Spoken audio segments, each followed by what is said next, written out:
Kasako Media, tunaangazia maisha, tunaandika kesho. Tunakutana leo tukiwa tumetoka katika maadhimisho ya miaka 64 ya uhuru. Kwa hiyo kwanza niwapongeze wote kwa nchi yetu kutimiza miaka 64 ya uhuru. Hongereni sana. Lakini muhimu zaidi niwapongeze kwa jana nchi yetu kuvuka ikiwa shwari kwa amani kabisa na tumebaki salama. Huu ni ushindi wa Watanzania wote na ni jambo muhimu kwetu sisi na mustakabali wa nchi yetu.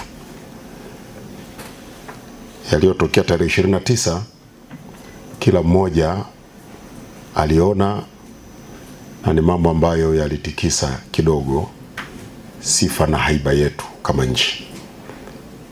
Kwa hivyo waliokuwa wanahamasisha yatokee tena tarehe 9 na wito ambao serikali iliutoa na Watanzania wameupokea na wakautii ni jambo kubwa na muhimu, na kwa kweli nina kila sababu nikiwa msemaji mkuu wa serikali kuwashukuru na kuwapongeza sana Watanzania kwa kusimamia maslahi ya taifa, kwa kulinda nchi yao na kwa kuisikiliza serikali yao.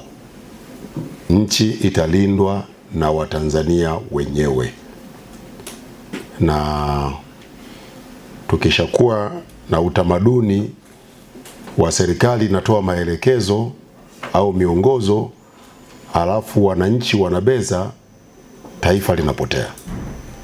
Kwa hivyo tulichokionyesha jana kama Watanzania ni kitu kikubwa, kitu muhimu sana, na tumeendelea kuidhihirishia dunia kwamba Tanzania ni nchi tulivu, ni kisiwa cha amani. Lakini pia tunashukuru pia vyombo vyetu vyote vya ulinzi na usalama kwa kazi kubwa viliofanya.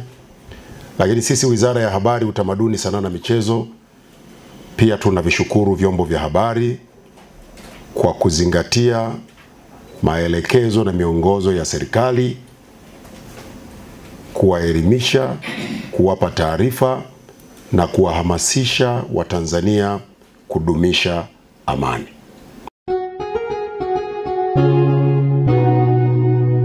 Kasako Media, tunaangazia maisha, tunaandika kesho.